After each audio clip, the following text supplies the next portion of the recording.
Welcome back to a brand new edition of SceneDMs. I'm your host, Deuce Wayne.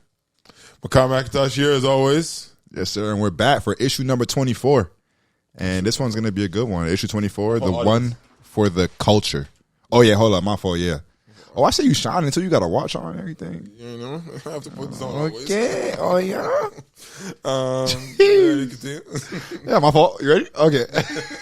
Nah, he got the shades on now. You looking good, feeling good, but... yeah, we're going to do issue number 24, man. It's the one for the culture. This is a big one. This is one that we've thought about before. Obviously, our respective households and our backgrounds is something that, you know, we talk about, big discussion. But we were like, we got to save it from when we're in person, yo. We can't do it over, you know, remotely over the computer and whatnot. So we're finally here. And before we start, bro, I wanted to ask you a question, man. First of all, what is the definition of a cultural classic? One that kind of...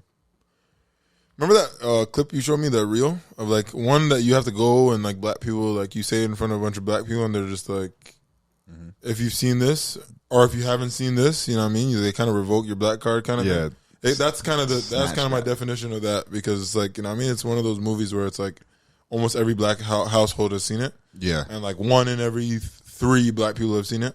Yeah. And it's like one of those things where it's like, I didn't be like 2 in our mind, huh? Might be 2 in every black. You think 1 and 2? One every 2 people? Yeah.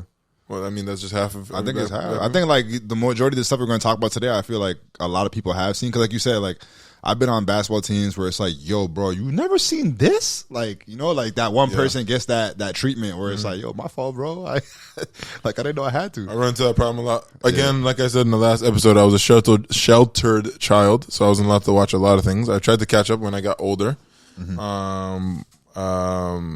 So I was one of those people. Right. Was one of those people. Past tense. Past tense. But I feel like there's not a lot. There are some, you know, cultural classic movies that get made nowadays, but there's not a lot. I feel like in the early 90s, mid 90s, late 90s, the 2000s, it was, you know, put out at a higher rate. Why do you think that they don't put these type of movies out anymore? I think it's so vital for the culture. So it's kind of weird that, you know, is it because of the times we're in, it's the sensitivity, or what do you think it is? I mean, I feel like what's that movie we watched, the black horror film?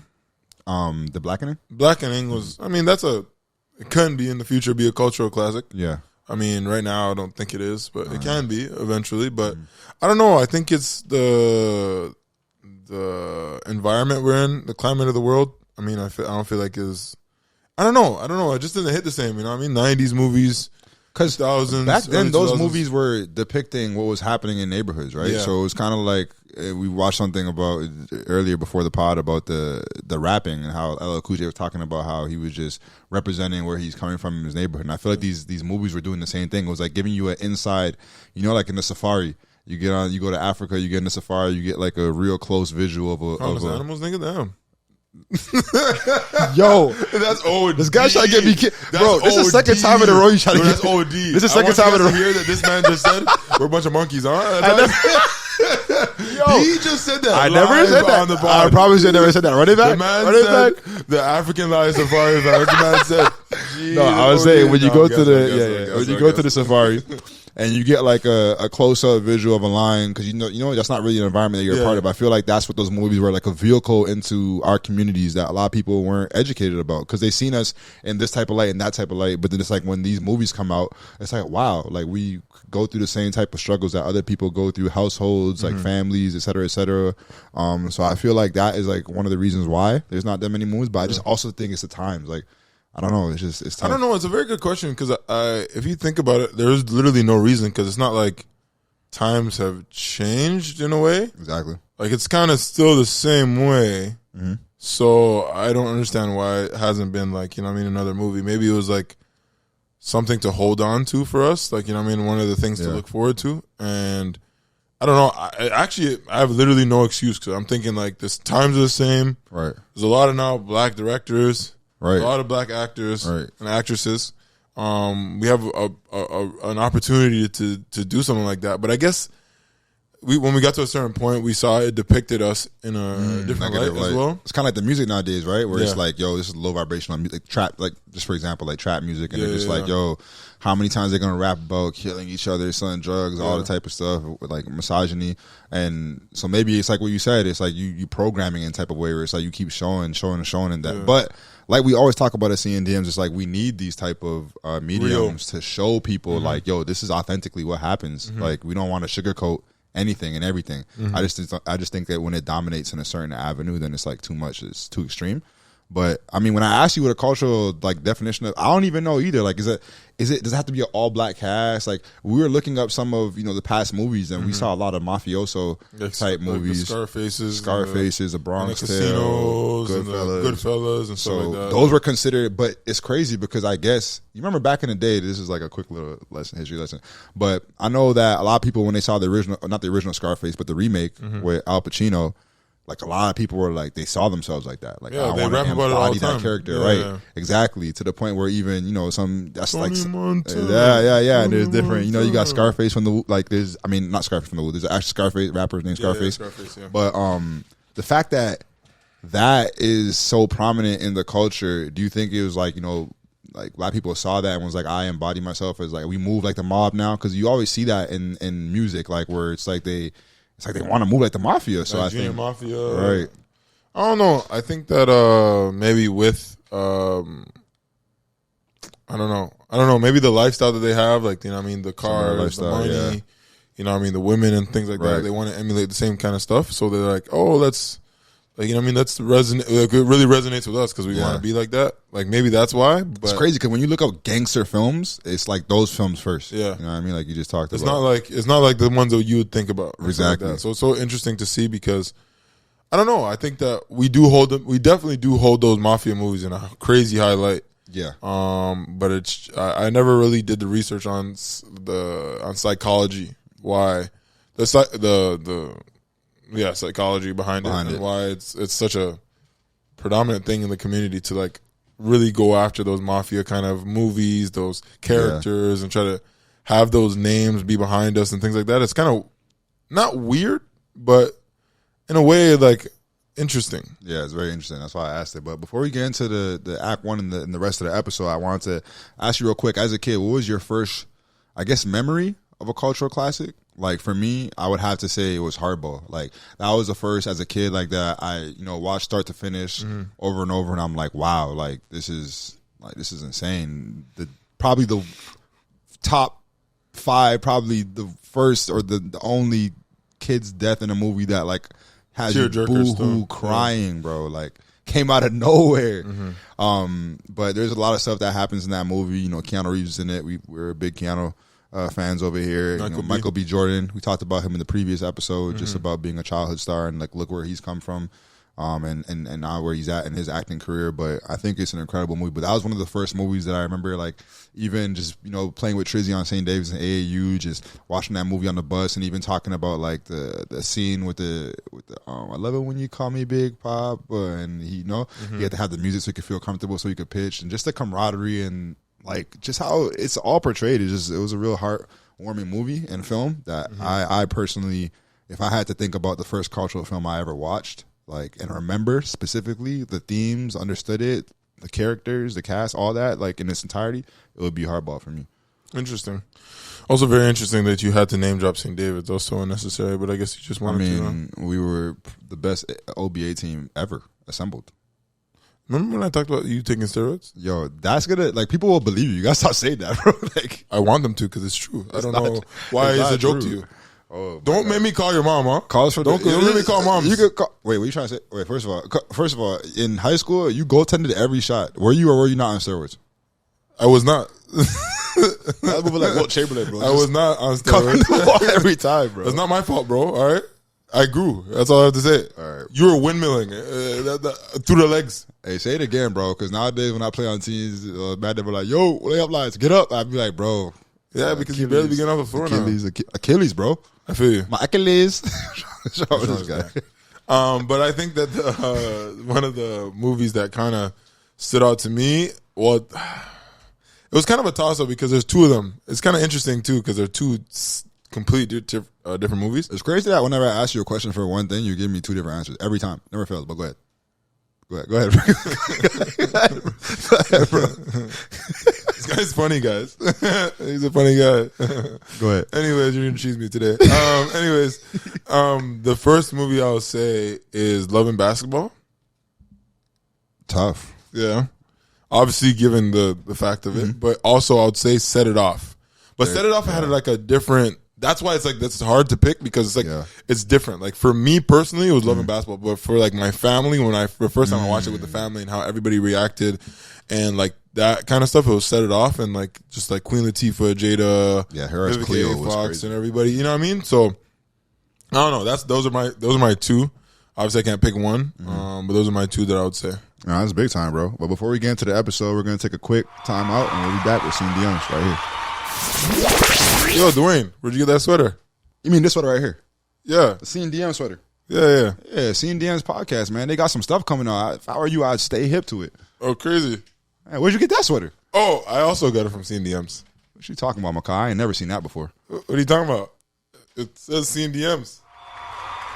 We are back here with issue 24. The one for the culture, man. It's a great episode with SceneDMs. I'm happy to be back here with my brother talking about things that we love. And, man, if I had to ask you, I know it's impossible. First of all, I just want to put a disclaimer out there for all the people that are listening and people who are watching.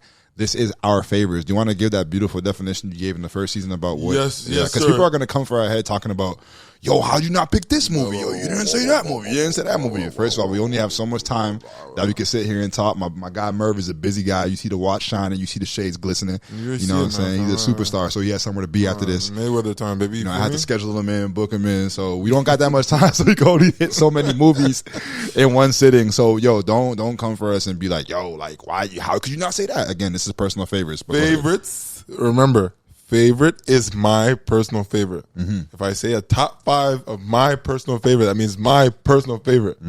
If I say a top 5 means now that's a general top 5. Okay. Not a necessary favorite, but the best movies. Right. So that's the difference. Like the general consensus that everybody would. General consensus that everybody likes the movie. Okay. Exactly. But that's not what we're doing. We're doing personal favorites. We're doing personal favorites. All right. So if I had to ask you, you're starting 5 with maybe a 6-man. You know I'm going to have a 6-man. You know Of course. 6-man of the year, by the way. SEC. That's my glory days back in the day. Bro, you do this every time. I know, bro. It's like the only award I have, bro. No, it's not. You have a lot of awards. All right, chill. Jordan Brand Classic when you did a rim reverse to win the game. So I want to hear it. All right. Anyways, I'm gonna have to go. Love and Basketball, as I spoke about before. Love and Basketball is a really one that I hold dear to my heart because as a child, I obviously loved basketball. Wasn't that the number one movie in the draft that we did? Yeah, I beat Coach Carter. Yeah, I think it was Coach Carter. Yeah, it was Coach Carter. Yeah, Love and Basketball is goated. Yeah, it's goated. Still, I'm not gonna lie to you. What was it? What was the number one seed on the other side? Do you remember? No, it was Love and Basketball on. Oh, Space Jam trash. Not this new one. The new one's great. The new one's number 1. The new one's number 1. As long as LeBron's in it, that's all that matters. This guy says Space Jam with LeBron's better than the one with MJ. Yo, yeah, you're off one today. I'm off one? On one, whatever the kids say nowadays. What do you mean I'm on one? Pause. Bro, the original Space Jam was crazy, fam. The second one was like, whatever. It's like, why? You're a hater still. Anyways, I'm going to go Love and Basketball. Yeah. This man's a hater, bro. Anyways. This is coming from a Bron fan. Omar Epps and Sanaa Lathan really killed this role. Obviously with a younger version of Kyla Pratt, who at the time I had the craziest crush on. Yeah. I was like, yo, she's a hooper, and she's cute, blah, blah, blah, blah. But as a kid, I loved Love and Basketball. It just literally, that's what I thought. That's what I thought, like, going to the university, high school, all that stuff was going to be. Yeah. I didn't have any neighbors like that, so I was like, yo, I just watched this movie the other day, Whatever It Takes, something like that, and there's a scene, and there's a scene where there's neighbors, the best friends are neighbors, the main characters. Our house is really built like that, like, where you can get onto the second floor and then you can see your crush like and damn near. I've never been able to see that. I've never seen that. It's honestly very creepy to me personally. Honestly, the person is very creepy to me. I'm not a creep, so I never got. I mean, I wouldn't do that, but I mean, whatever. those movies whatever anybody wants to do. Those movies where they jump over the balcony and like jump over the shorty's balconies house. and It's like, yo, jump over the fence to go to a shorty's house. like how creeps, cool. man. Yeah. Disgusting. But that happened in Love and Teenage Basketball kids, for sure. That's crazy. Yeah. Anyways, but yeah, Love and Basketball is obviously a classic. Soundtrack's amazing too. What's next? What Elite? I was about to do the high note, but I couldn't do it. Still, the Maxwell. Yeah, I was about to do that Maxwell still. But next is Menace to Society. Obviously, a very culturally setting movie. Sorry, every time I hear that name, I think of Don't Be a Menace in South Central. Yeah, that too. But I think of the scene where he's like, "No, you don't fucked up now, nigga. No, you don't fucked up, right?" Oh man. Now that movie is a classic, especially because of O-Dog. O-Dog. That movie's messed up, he's bro. OD in that movie. Sure, you call him talk about I got a baby. Said what that got to do with me? No, that movie's OD stuff. I'm not gonna lie to you. And all the man wanted to do was just like, you know what I mean, be with a shorty, take her out, and get out of the country. And he was about to. Yeah, the savagery's crazy. Savagery is crazy in that one. But so yeah, Don't Be a Menace. I mean, Don't Be a Menace. Sounds So you really think about that. gonna go well with my fit today. Which was he's like, you remember what he said, the rocket launcher? What you say? Yeah. Nah, there's goops. And then Boys in the Hood, of course. What? Yes. Ricky, man. Ice Cube being in that joint, Cuba Gooding Jr. Yeah. Lawrence Fishburne. Lawrence Fishburne, I was about to say, yeah. Man, classic movie. That's like Menace to Society and Boys in the Hood, I feel like are the main two. Yeah. I feel like are main two that people would have to have seen. Yeah. The next one, and probably you'll say a couple, but the next one is Set It Off, like I said earlier. Set It Off is a classic about four black women becoming bank robbers because of their living situations. Yeah. And I feel like it's such a classic, especially giving the women empowerment kind of vibes. Yeah. And also it has like such a, like the endings back in the day used to be so different. You know what I mean? They were. It didn't end on like a high note. It wasn't like they all ride off into the sunset. Yeah, it was like, you know what I mean? There was like something happening, and it's realistic. Menace to Society was the same way. Yeah. Boys in the Hood a little bit, and then in Set It Off, of course. So classics. The next one on my list is, well, this is gonna be different stuff. Shotas, of course. It was Shotas, man. You already know I had to do Shotas, man. You know what I mean? I ain't gonna lie, that was like the pinnacle bootleg movie. You had to have that in the crib, fam. Remember when I came into the restaurant? Yo, that movie is. Yo, Bix, you gone too far. You gone too far. You gone too far. Nah, it's an OD classic, and it's even funnier because like you think it's just a classic for us, but when I talk to like some of my American teammates, they're like, "Shout out, I love that movie." I'm like, "Yo, what? You guys have seen that?" Like, and it's like a classic to black people too. So, great film. For those who know, and then the last one is Get Rich or Die Trying. This guy's Nick. Was that in your list? My fault, fam. Yeah. Yo, we can have the same list, bro. There's nothing wrong with that. You know what I mean? 50s it's kind of a biopic-ish kind of film, no? It's like an autobiography. It really is. Shot in Toronto, like we talked about before. But I was gonna say, yo, 8 Mile and Get Rich or Die Trying, because they're kind of in the similar wheelhouse in the field of like whatever content.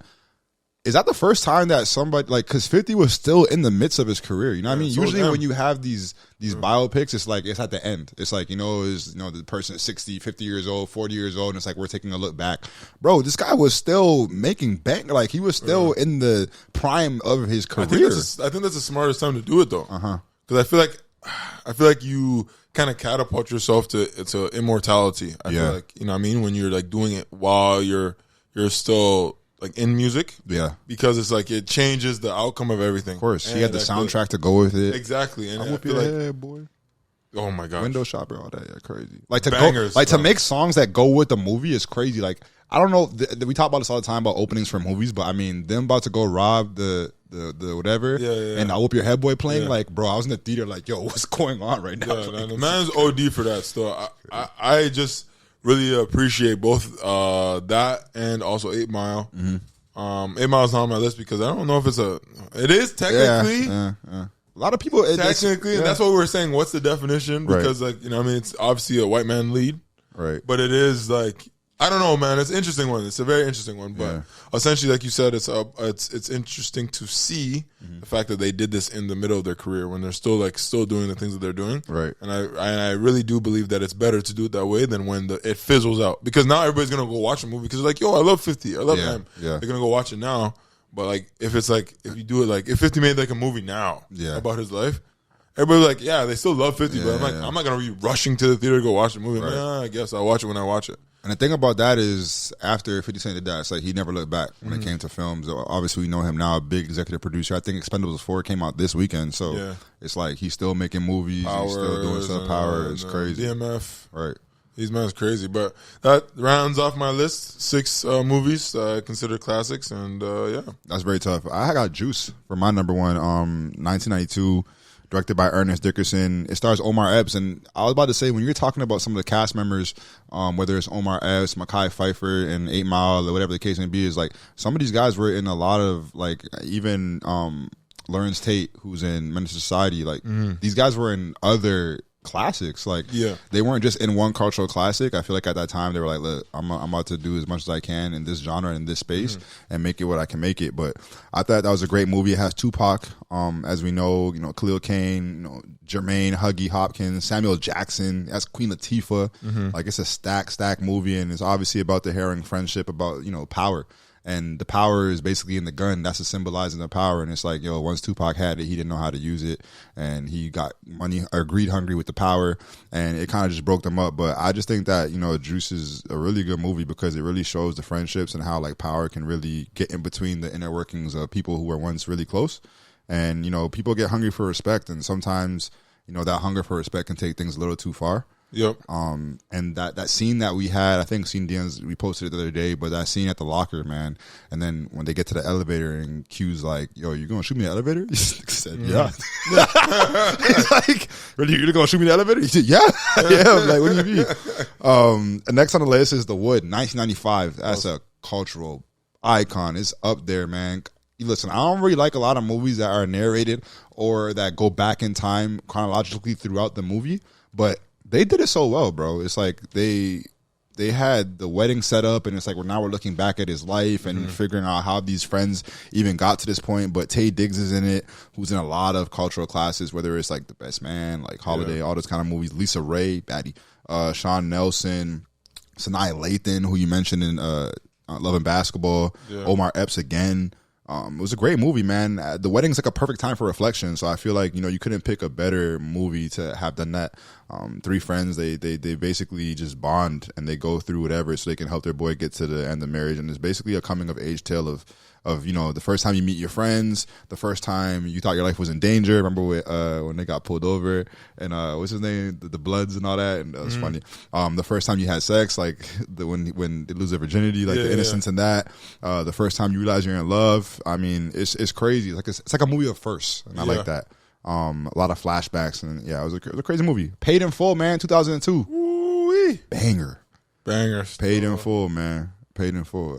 And an interesting fact about that? Cameron talked about how he actually got beat up in real life because of that. Yeah. He actually got stabbed, I think. I know. Because they thought he was like really like that. Really like that, yeah. And that's like shows that like, either people take movies way too damn seriously or that he did such a good job that, people really thought it was like a documentary. I mean, it was inspired by real events. And the film tells the story of the drug dealers in Harlem as they ascend to the top of the criminal underworld. And I think actually recently Rico got killed like last year or something like that. So the person that he actually played in real life actually got murked. But it features a memorable performance from Mekhi Phifer, as we all know, in the car when he finds out that his thing gets took for ransom. Oh yeah. I swear to God, I swear to God. But Cameron, that movie's hilarious because he does not care about anything. You be alright, B. Niggas die every day, B. Get shot every day, B. He was so insensitive. The chips and everything. It was crazy. Then he set man's up at the end. He was really, he was tough in that movie. And then Belly, 1998. This crime drama follows two childhood friends. They get caught up in the drug trade in New York City during the late 1990s, directed by Hype Williams, who's still around today making movies and making music videos. And that was one of the interesting things about that movie is that it was directed by Hype Williams, who was known for making like music videos. And it's like now he just made like a big budget music video, but turned it into like a movie. And I just thought the aesthetics were amazing. You know, at the beginning when they're all in blue and it's like they had the contacts and like all that. It was just so memorable. People have... Oh, you want it? Yeah, that movie was ready. Are you ready? Yeah, that movie is crazy. It got DMX in it. Rest in peace. It got Nas, who's still doing big things right now. Shout out to him. He just dropped the album the other day with Hit Boy. And then, you know, it's really a gritty inner city portrayal of like what it's like to hustle. And then I like it because it shows like Sincere, which is Nas's character, and then DMX, how they're polar opposites, but they're still best friends. One's trying to get out the game. The other one like thinks, you know, it kind of reminds you of Power in that sense, where it's like, you know, Tommy still wants to be in the game, but Ghost was trying to get out and try to make clean money and like, yo, we can't just do this forever. So it kind of had that same kind of thing for me, impact for me. And then I would say New Jack City that came out in 1991. It's an American crime thriller based off of a true story, and it features the directorial debut of Mario Van Peebles, who also co-starred in the film. And the story is set in the 80s Harlem, and it's about, you know, a crime lord named Nino Brown, who played by Wesley Snipes, who I hope we get to an episode about him because I think he's so underrated somehow. It doesn't make sense, but like, you know, like to us, he's not underrated. It's kind of weird. Yeah, it's kind of weird because he kind of is. But isn't. I don't know. It's weird. Yeah. Yeah. So that's definitely something we got to talk about later, but it had Ice-T in it, who's someone we talked about before, just being a musician that, you know, transitioned into acting.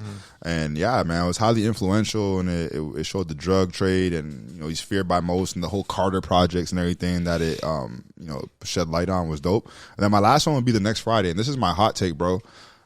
The Next Friday, which is the second one with Mike Epps, in my opinion, is the best one in that franchise. Like, I know everyone likes the first one, you know, with Smokey and... that's a controversial one still. And, I can't, like, Chris Tucker did his thing in it, obviously, you know, Debo, but like, man, I don't know, man. The second one for me, like, Mike Epps just like, he was hilarious, bro. Running from Baby D, hey, I'll give you the cracker, like he was just. And then you had the Pink Floyd in the CD store when he's like, say it, motherfucker, say another word, say it again, I dare you. Say it. He's like,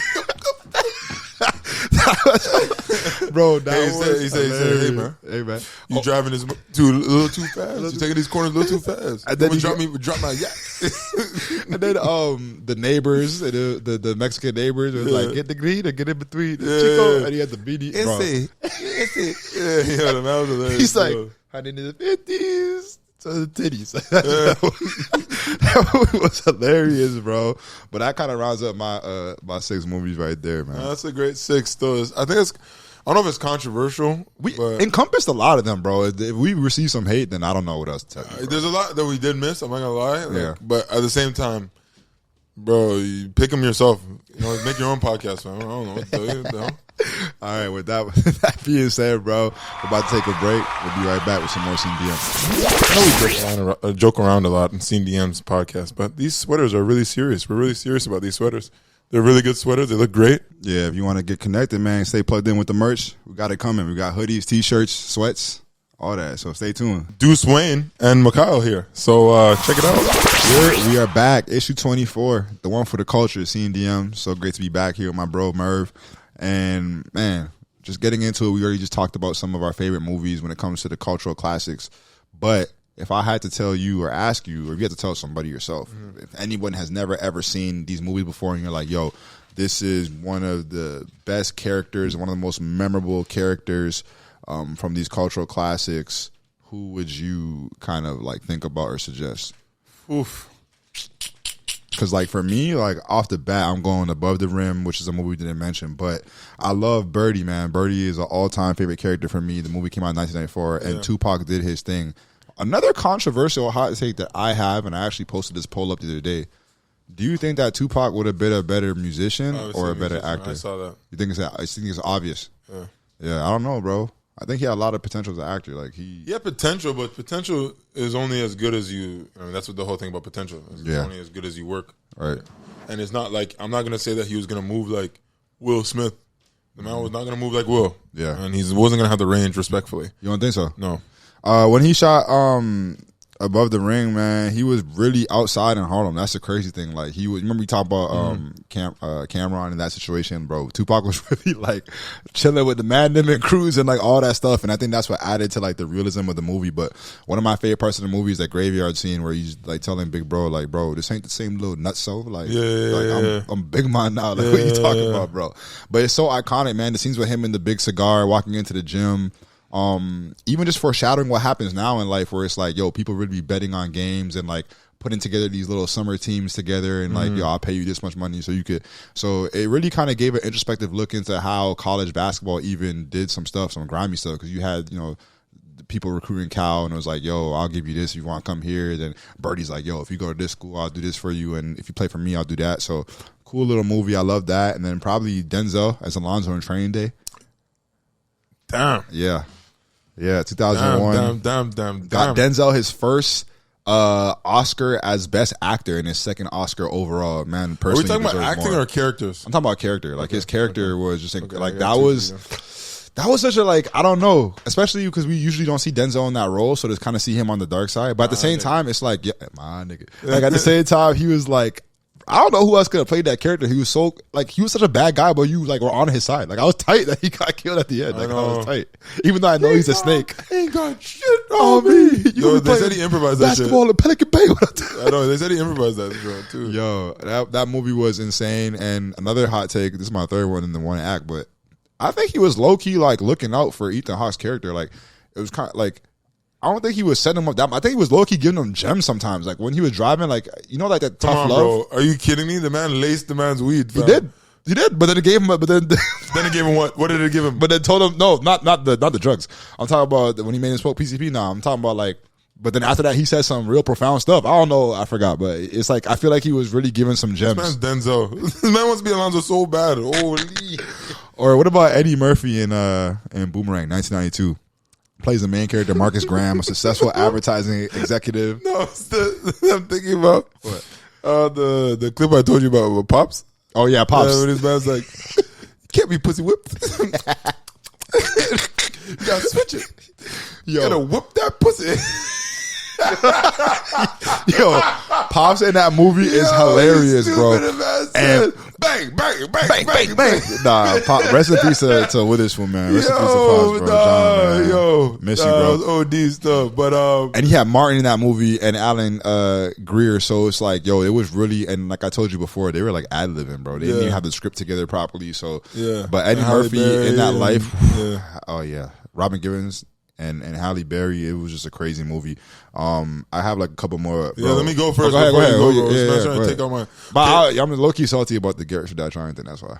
Oh, that's one of the iconic. All right, so I'm gonna name a couple since now it's take up forever. I'm gonna say Cleo from Set It Off. Yeah, with Queen Latifah. Uh-huh. She is very iconic because of how she handled everything, and on top of that, she was lesbian. Yes, and it added to the character. And this man's laughing. No. Because you said, I'm being serious, bro. No, I know, but I'm saying because you said was like, is she not anymore? The character? No.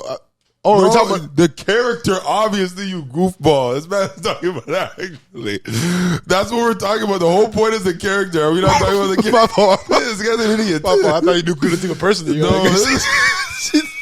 And she told you she didn't. I text her still. She's blessed. What's it called? She played the role really well. And she played like really rough and tough, like, you know what I mean? Like wasn't trying to take, but she had like one of those soft spots. And remember when she was not trying to give old shorty the money? Yeah. Because she ran off when the shit was going down. Mm-hmm. But even just like the way, I think iconically, because I know that we're supposed to talk about it next. Yeah. But iconically, the scene.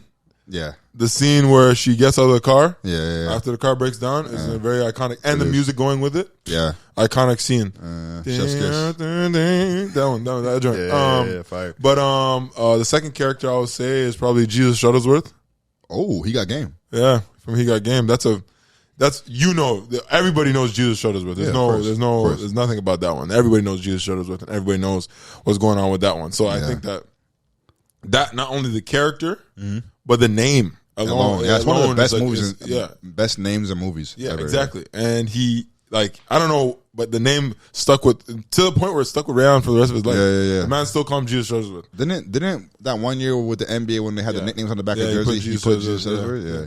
Yeah, and that's the thing. Like, I think that character is so, I don't know, so iconic in the way that, like, that's the life that people kind of want. Yeah. And that's kind of like what they want to, I don't know, it's like weird. It's like a weird, like, little, why we want that character to be so, like, famous and why we love that character so much and why it was so iconic. But the movie was elite, of course. Snaked. You got snaked, but Shuttlesworth was cooking. The man said, I mean, he was going to work and doing everything he needed to do. But it was just like, you know what I mean? There was nothing relatively special about, like, you know what I mean, his character. It wasn't like Alonzo in Training Day, and it wasn't like Cleo in Set It Off. So it was how just do you like, think if it was actually Allen Iverson or Kobe, you think it would have been better? Or Tracy too. Or Tracy, no. I think Ray did a perfect job. Okay. I think he has a jumper for it too. Like everybody else's jumper doesn't look as pretty as his. Hey, I think no one talks about that. The pretty jumper. I think that adds to the character because everybody's talking about poetry and how beautiful it looks, and his jumper just looked beautiful, fam. Yeah. And it's just like their jumpers obviously look good, but like they're not as perfect, picture perfect as Ray Allen's and stuff. So I think that's another iconic character. And you picked 3. Let me get my third one.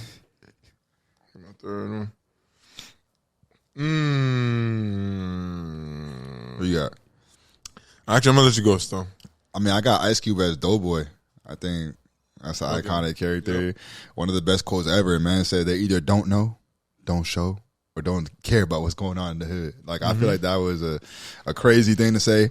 And the way he played that character was so good, especially coming from the background that he comes from. And I think that was like one of his, I think it might be his first role. And obviously it introduced him to the film world. And then from there, he ended up doing Fridays and all these other Writing movies, Fridays Barbershop. too, Like, I really love that it kind of opened up his mind to, you know, this new profession in Hollywood. I have Lorenz Tate as Old Dog, man. You already talked about Minister Society, but Lorenz Tate in that movie, he did a hell of a job, like you always say. And I think that he also did a great job in Love Jones too, but man, him as Old Dog, and then now we see him in the Power universe, and him being a lawyer, or not lawyer, sorry, he's like a councilman that's like crooked. So it's just crazy to see his glow up and see his range. Cause you kind of still see a little bit of that Old Dog in him when he gets upset. And then lastly, I'll probably that's let me go real quick. I think this person is the most iconic. Okay, Debo. Ooh. From Friday. I can't argue about that because we use that term to this day. Yeah, that's all you do. You yes. just be trying to Debo mans in the paint. Yeah, easy. Bro, you're lucky I don't want to turn this into a basketball podcast, bro. What happened? Bro, because the other day when we were playing pickup after, working out, and then, certain mans couldn't guard you. Everybody. No, I was not one of them. You tried to guard me in the post when I scored. No, you did. No, you did not. Yes, I did. No, you did not. Yes, I did. No, you did not. Yes, I did. No, you called foul. Huh? You called foul. Did you foul me? No. You didn't foul me? I did. Thank you. That's 2 points, baby. But as I was saying, bro, this guy puts his head down when we're playing. This guy turns to LeBron, turns to a Todd Gurley, turns to a running back, and just goes downhill. And then he says we can't take charges in pickup. So what are we supposed to do?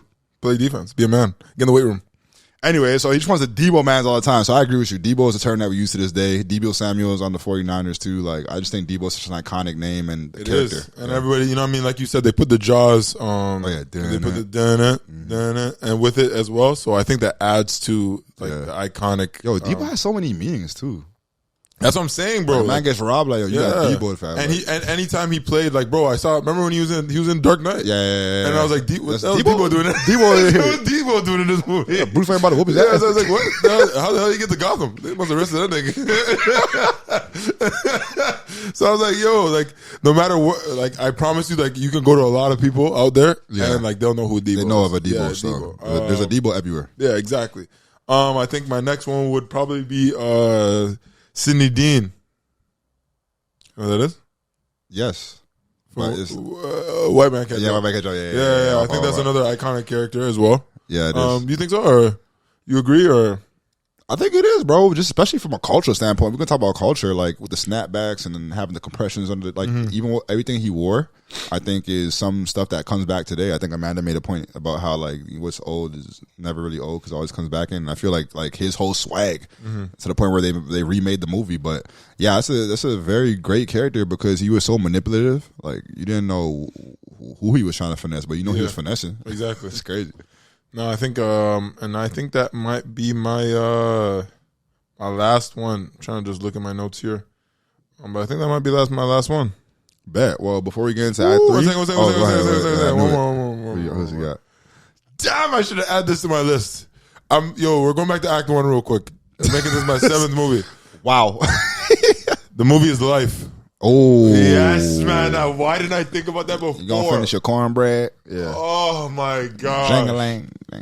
Oh my gosh. Anyways, Mac, yes. Martin, yes. Eddie. That's a star-studded affair. I wish that Eddie and Martin did more movies together, bro.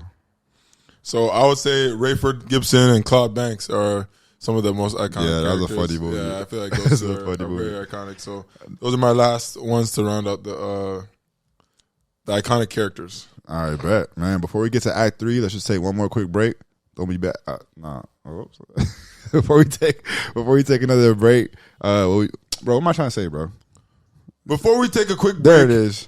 Since Dwayne doesn't know how to speak, before we take a quick break, what are you trying to say? I don't know what you're trying to say. We'll be right back. We'll be right back. Act 3 coming up. Yo, Dwayne, where'd you get that sweater? You mean this sweater right here? Yeah. The SceneDM sweater. Yeah. Yeah, SceneDMs podcast, man. They got some stuff coming out. If I were you, I'd stay hip to it. Oh, crazy. Man, where'd you get that sweater? Oh, I also got it from SceneDMs. What you talking about, Makai? I ain't never seen that before. What are you talking about? It says SceneDMs. We are back. Another issue with SceneDMs. Issue 24, the one for the culture. It's been a good one so far. Definitely had some funny moments, just reminiscing about certain characters in certain movies that affected and impacted my life growing up, my family's life growing up, especially when it comes to the community and everything. I have a question, bro. What is your favorite scene out of all these urban movies that we talked about so far? Like, if you had a favorite scene, a couple favorite scenes, like, what would you, if you could remember off the top of your head? Like I said, the Clio one when she got out the car. Yeah, memorable. Ricky! Very, very, very iconic. Should have zigzag. I don't know how he ran. The man went straight line. Who runs straight? Serpentine. Holy. You never run a straight line, bro. Or hit the deck, something fast. It was a drive. Oh, actually, I guess they could have turned the car into. I don't know, bro. No, because remember they were halfway. Yeah. They were like, it was like the middle of the car was in the alley. Yeah. So like you gotta just like, then they'd have to back up and then nah, man. And first of all, I still think it's wild too because didn't he use a shotty? He used a shotty. It was kind of far. And he got him clean? No. Come on, guys. Let's be serious here. Logic. Unrealistic. Yeah. I think that one. You know what's an iconic one, bro? ATO when Big Boy pulled up on Ant and he told him, bow! And then T.I. pulled up. He's like, I know that ain't who I think it is. I know that Big bro. And he's like, damn, you shaking like a stripper. Tighten up. Nah, he killed that role, man. He killed that role. I'm trying to think of another one. I guess the beginning of Belly walking in. That's an iconic scene in itself. Very iconic intro. It is. Barbershop. Remember the apple juice scene with Eve when she's like, "Who drank my apple juice?" No, continue. Yeah, she opens it because they used to write the thing on the, and this happens in the household. This is crazy. That's why I laughed so hard that part in the movie because that still happens to me to this day, bro. I could write something. Barbershop in a minute. I know it's been a minute. Is it explain the scene?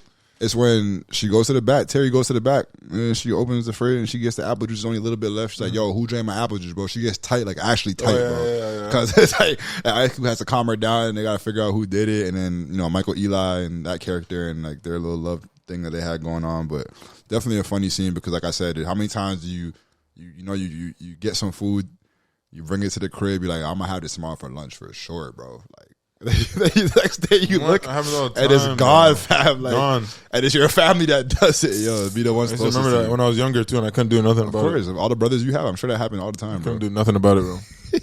I was young, and then I got bigger, and everybody else was like, "Yeah, you guys are not doing this no more." See, now I debo my sister, bro. I see she has some leftover juice in there. There's a snake. I said, "Hey, my fam, it's a circle of life, bro." No, it's because a snake. It's not a snake. I think that the car scene in Paid in Full. Oh yeah, when he's crying. Yeah. I feel like that's a very iconic scene. Mm-hmm. Very iconic. I remember in Poetic Justice, there was the family picnic scene. I like that scene a lot because they like literally faked their way to the picnic. Like, they weren't even related to nobody. Yeah, and I felt like that was kind of cool because like I had a family reunion a couple of years ago, and it was like all of our family. I had family from, obviously we're all like basically from Jamaica, but I had family from the UK, from the States, from Toronto, like Jamaica, all fly out, and it was like a big ass like banquet and a whole thing. And then the next day we had like a whole like family thing reunion on the campgrounds. Yeah. And I was just like, bro, I don't know any of my cousins, bro. Like this is crazy. Like a man could have walked in there and been like, yo, I'm a part of the family, bro. And I would have just been like, okay, yeah, I bet you're related to so and so. Yeah, I don't know. I haven't spoken to that aunt in how long. You know how it is Jamaican family culture. Yeah. We have like so many aunts. Act like I know who it is. Yeah, like I'm just like, yeah. Oh, you remember so and so from back? Yeah, I do. But nah, so that scene was definitely iconic, and obviously Janet Jackson is like beautiful as ever in that movie. Yeah, I think there's a couple of iconic scenes in this movie, but one of them is in Baby Boy. Which one? When Taraji P. Henson was like, I hate you. And she's like, I love you, and all that stuff. And then a very iconic couple like 10 seconds in the movie. And also when he gets choked out, by Big Rams, it's a very iconic scene. Man gets choked out crazy. Jody, call for your mama now, Jody. Bro, but I ain't gonna lie, bro. How tight would you be if you see if you're in a scenario where you had like a stepfather, you see a man cooking in your kitchen, bro, just butt ass naked, cooking your boss some food? Nah, I'd be hot still. I'd be tight still. Yo, Baby Boy is hilarious, and it's always on TV. It's definitely a classic. You have any more? I think the Whoop That Trick from Terrence Howard. Whoop That Trick. Yeah. It was also a very classic. Hustle and Flow is a classic in itself. It is. But nah, yeah, I think that's and that was, I think on the heels of Hustle and Flow, that's when he started doing the Iron Man stuff. So I feel like that's why he started demanding so much money and all that. He's like, bro, you talk about I'm bigger than Robert Downey Jr. right now. Are you crazy? I mean, and you Loki was. That's what I'm saying. Like, so. Yo, nah, Hustle and Flow is crazy, bro. And then I think the last one I'll say is probably He Got Game. Which scene? I feel like the most. The basketball scene. Yeah, no, I'm joking. That scene was horrible. I'm talking about when the ball he threw it over the prison. I was gonna say that one, bro. How's that an iconic? Yeah, that makes no sense. I don't get it. That one always pissed me off because like Spike Lee, you know what they did? Had a great film onto this. They mixed in that movie and the movie you love, The Six Men with the ghost. That's what they did. I promise you, that's what they did. They mixed in those two movies. But that doesn't even make sense. I don't know. Maybe he tried to throw the ball to Thing's character, Marlon. Shut the hell up. Anyways, so I would say the scene where Denzel and him are going at it. Oh yeah. Wait, which one? When he's training him as a kid? No, when he's older. And he's like getting him back for that shit. Especially because Denzel got some buckets on him. Oh, yeah, and that wasn't supposed to happen. Remember? We talked about that. Jeez, the real life. We talked about that. It wasn't supposed to happen. So, nah, that's dope. That's a great list. But yo, before we finish this episode, I actually have something to ask you. This is crazy, but out of all these, you're not gonna say no scenes. What? You're not gonna say any scenes that were iconic to you? I started off, bro. You followed up after. I said bear them though. I know, but I mean, you got it, bro. My fault, bro. But anyways, you do. No more comes to mind right now, but I'm sure if I think of something, there's a lot of. The Eddie Murphy and Boomerang. I talked about that before. That was hilarious when the test to see if he would stay with the shorty. Oh yeah, the feet. He pulls the blanket up. Sees how the shorty's toes are. Toes ain't done. Gotta go. But I'm gonna ask you two questions before we go. First, are there any premises that you could think of right now that haven't been done yet? In the urban. Yeah, I don't want to give people a movie. Oh yeah, you know what? Hold that. Yeah, because I actually had a movie when I was thinking about this the entire time. I was like, yo, I actually have like a crazy movie idea. Okay, all right, forget that. Yeah, let's hold that. Because the premise would be elite, fam. All right, bro.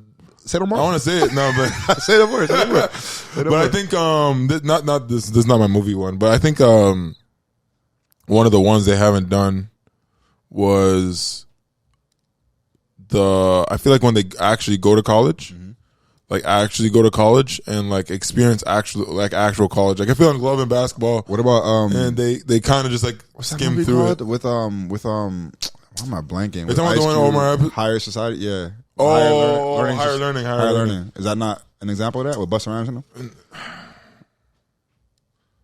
Not really. Yeah. I want like one like where it's like kind of in the premise of like Love and Basketball, not the premise, but like kind of how Love and Basketball is. Yeah. But then he like actually like doesn't have a good first year. Yeah. Second year has to deal with it. It's kind of like the movie we watched, Omar Epps and Halle Berry, the one where he's at school, the program. Oh yeah, the program. Yeah. But in basketball terms. But then they started when they're younger. Yeah. And going through all the turmoil they go through, and then they move on to that part because they just skip ahead in the program. Yeah, they do. And then they also skip ahead. It's a really good movie, bro. Yeah, People don't. I know. People don't really think about that one, but the program's also it doesn't count. Nah, it's not a bad. What about you? Nah, I think you got it, bro. I don't really. This man's trying to keep the man trying to keep the movie ideas to himself. Hell yeah, y'all gonna see me TIFF a couple of years, hopefully. You and I, you mean? Yeah, us. My fault. Can't spell us and doing, but whatever. Let me next. I got you, bro. I got you. Don't worry about Us. But you know what? Suppose I can spell me and Merv. So you keep telling me if you want to. I guess if you move something. All right. Anyways, last question, man. What did you ever have a cultural classic crush? Yes, I know I did. I said that. Yeah. Yeah, it's obvious. For what sure. she was her and Kyla Pratt. What? I loved both of them because I thought Kyla Pratt actually was Sanaa Lathan. I was confused. I was a kid. I didn't understand the premise. So how'd they grow so fast? Oh my god! Like how'd they do it? Jesus Christ! They same person? Did they wait a couple years? Like how long did they wait? Did they wait a couple of years to shoot a movie? That's crazy. I think Sanaa Lathan and Kyla Pratt are my two. I think a big one for me is Lisa Ray in Players Club, 1998. She was looking fine in that movie. Really? Yes. No, I'm saying no. Not saying that. Really, I was like, that's your pick. I mean, I have more. It's not. That's what I'm saying. Like, my fault. I was rushing it. What Chris Rock say? You rushing a black man at a buffet? But nah, my next one is probably Vivica A. Fox and Set It Off. Like she was fine in that movie. She was beautiful as hell. Nia Long and Love Jones, 1997, where she plays the inspiring photographer who meets Darius and again Lawrence Tate. They link up again at a nightclub, shares an instant connection before she damn near breaks his heart, which is like that kind of hurt. But to move back to NY to rekindle with her fiance, but Nia Long was especially beautiful in that movie. Obviously, she was gorgeous in Friday as well. Yeah. But in Love Jones, we see a little bit more of her beauty. And you remember Miss Parker in Friday? Miss Parker, Jackie Brown, Pam Grier. Oh my gosh! Yeah, no, I'm a lifestyle. Remember when I watched that movie? I was like, holy, that's a beautiful movie. Like, oh yeah, oh yeah. That's what you're moving. I see why. What's his name? The boss bat fell first. I was like, holy, I would have fell too hard.